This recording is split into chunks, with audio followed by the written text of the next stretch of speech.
Now on BBC One, the news and sport with Hugh Edwards and Rob Bonnet. 3 people are now dead after last night's bomb attack in central London. 19 victims are still in hospital, 6 of them are fighting for their lives. Another NATO disaster, say the Serbs. They claim at least 40 were killed when a bus was bombed. And players and fans paid tribute to the man who took England to World Cup glory.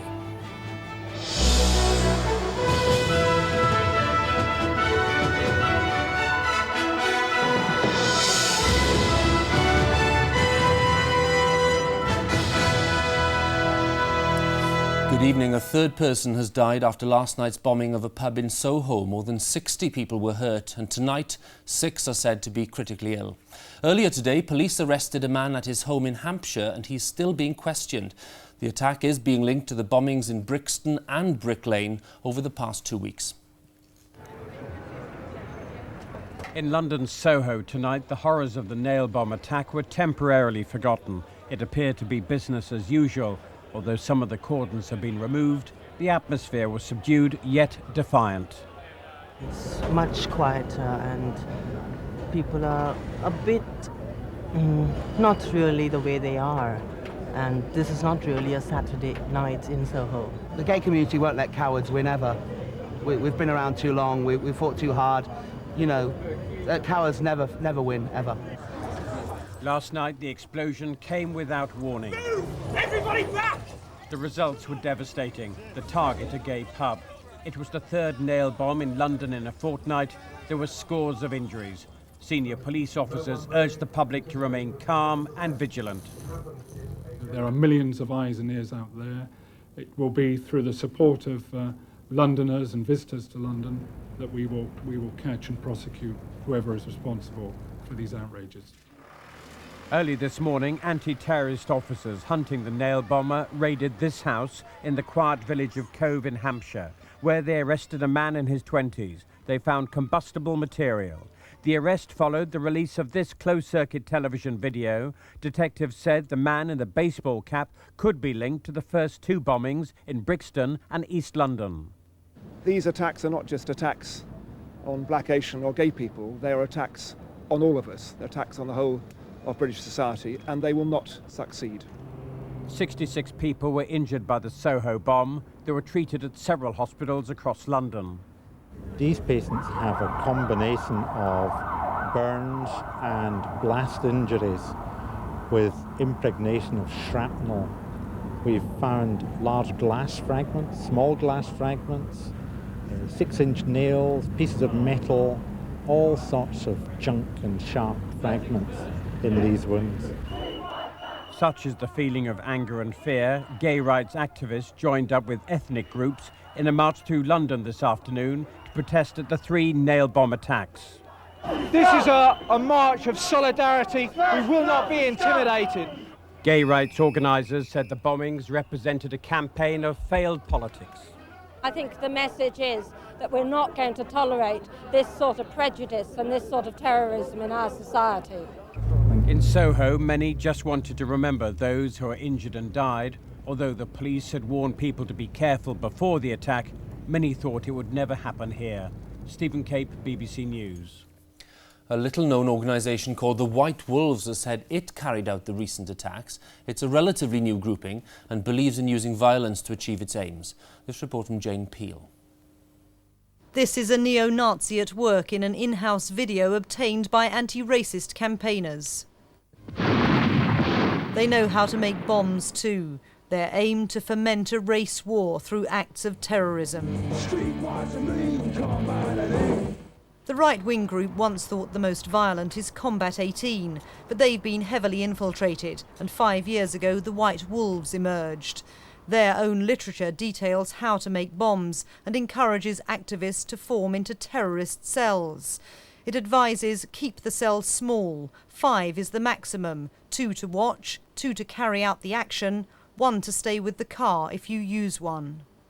They have strong links with American white supremacists such as the Ku Klux Klan. With no identifiable leaders, they can easily remain anonymous. Anti-Nazi campaigners believe the White Wolves are behind the nail bombs in an attack on democratic society itself. The idea is if you keep bombing, terror bombing, one section of the community, another section of the community, eventually people will be at each other's throats, there'll be blood running in the streets, and the democratic process will collapse. Right-wing terrorism's been around since the 60s when there was a wave of bombings. In 1962, crowds gathered as a group of men went on trial for equipping a paramilitary organisation. And in 1981, a terrorist attack on the Notting Hill Carnival was thwarted. What's new now is that at Brick Lane, Brixton and Soho, the bombs used, though crude, are much more effective and capable of killing. Jane Peel, BBC News.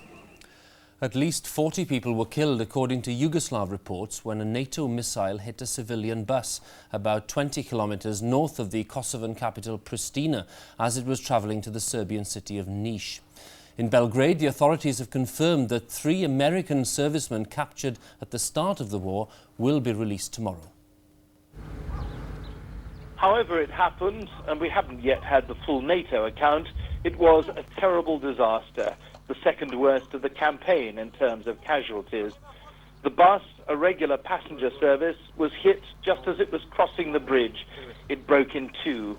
Some people were burned in the part that stayed on the bridge. The rest fell into the river below. Passengers' belongings were thrown everywhere by the explosion. Then, again according to the Yugoslav version, just as an ambulance arrived to help, there was another attack and it was hit. One of the medical staff was injured. A Western reporter counted 23 bodies, though Serbian television said as many as 40 people may have died. As the details came through, President Milosevic was meeting the Reverend Jesse Jackson about the fate of the 3 American prisoners of war. He told Mr. Jackson that public opinion in Yugoslavia wouldn't put up with the release of the POWs at a time like this. Then he promised to reconsider. He did. They decided unanimously to release the 3 Americans held captive and to allow them to leave with us tomorrow. Altogether, the release of the 3 soldiers is a shrewd move aimed at presenting President Milosevic in a humane light and encouraging Mr. Jackson to campaign for a halt to the bombing.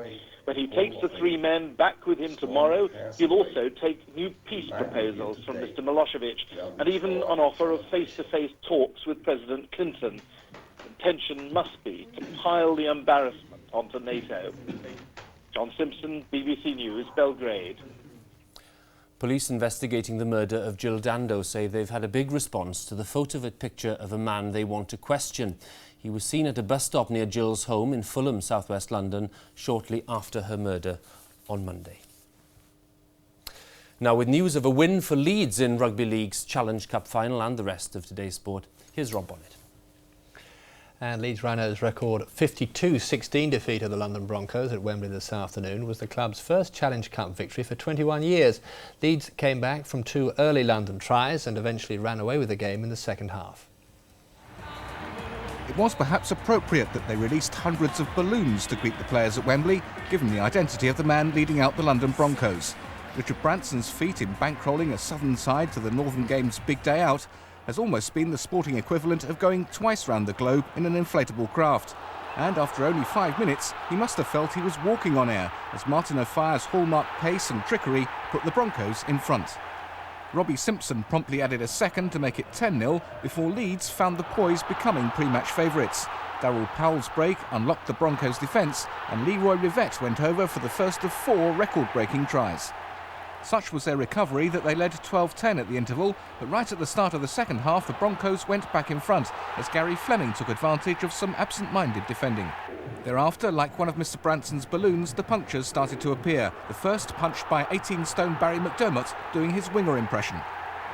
From then on, the Rhinos went on a rampaging charge, with Rivette taking centre stage, scoring 3 of Leeds' 6 subsequent tries. The Broncos weren't just broken, they were packed off to pasture. The final emphatic scoreline 52-16, and Leeds, for so long the underachievers of the game, had their first Challenge Cup in 21 years. Kevin Geary, BBC News. A minute's silence was held in football grounds this afternoon throughout England as a mark of respect to Sir Alf Ramsey, England's World Cup winning manager in 1966, whose death was announced yesterday. These were the scenes before kick-off at Old Trafford, where Manchester United were playing Aston Villa. They were mirrored at all of today's league games.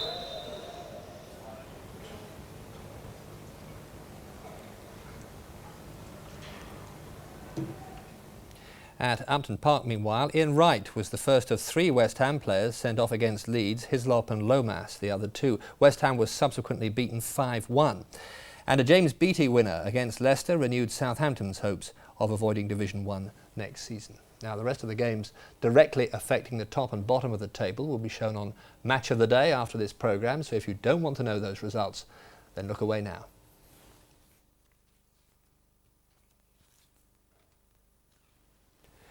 The BBC has been told this evening that Kenny Dalglish is to return to Celtic. He's expected to take up a senior position at the club in time for next season. Dalglish played for Celtic before his transfer to Liverpool, where he later continued his career as a manager before also taking jobs at Blackburn and Newcastle. Celtic, meanwhile, play Rangers at Parkhead tomorrow. If Rangers win, they'll be Scottish Premier League champions. Stephen Hendry and Mark Williams will contest the final of the World Snooker Championship at the Crucible Theatre in Sheffield. Hendry will be going for a record 7th title after knocking out Ronnie O'Sullivan in tonight's semi. Despite losing the first frame of the evening session, he then won 5 frames in a row to take the match 17-13. Earlier, Williams beat the defending champion John Higgins 17-10. Afterwards, Higgins said it was the best anyone had ever played against him. The defending Formula One world champion Mika Hakkinen has his 3rd consecutive pole position for tomorrow's San Marino Grand Prix at Imola. His McLaren teammate David Coulthard will start in 2nd place. The 2 Ferraris are in 3rd and 4th. And the 10-to-1 shot, Island Sands, trained by Said bin Surur and ridden by Frankie Dettori, won the first classic of the flat season, the 2,000 guineas at Newmarket. Commentary from Peter Bromley. They're into the closing stages now, and hanging right away from the whip is Island Sand. But here on the stand side comes Enrique. Enrique finishing fast. Island Sands from Enrique. Island Sands wins it. Enrique is 2nd, and Mujahid is 3rd. And finally, just to say that Northampton's 40-17 defeat of Bath this afternoon means that Leicester need 1 more point to secure the Allied Dunbar Premiership title. They could get it tomorrow against Newcastle. Hugh. Rob, thanks very much indeed. A reminder of tonight's main news for you. A 3rd person has now died after last night's bomb attack in central London. From all of us in the BBC Newsroom, good night.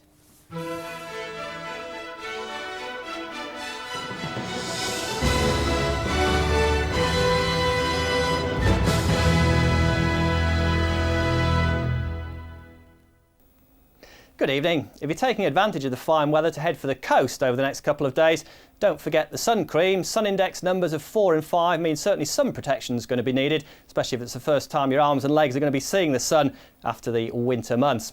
We did see some cloud developing today, though, to block the sun across many parts of England and Wales. Much of that sticking around, I think, through tonight. But to the north, clear skies allowing temperatures down to 2 or 3 degrees across Scotland and Northern Ireland, so perhaps just a touch of frost here. That's where the best of the sunshine will be, though, to start the day tomorrow. Near these eastern coasts, though, quite a bit of cloud around, perhaps even thick enough for a spot or 2 of drizzle, and just a general brightening here through the afternoon. Elsewhere, broken cloud and sunny spells, just the outside chance for shower perhaps through the Midlands. A warm day again across the south, 16 to 20 degrees, but even further north with winds staying light, it should feel pleasant enough in the sunshine and the fine weather hanging on into the bank holiday Monday. But a rather cool breeze, I think, picking up along the coast of Lincolnshire and into East Anglia. That's it from me. Bye-bye.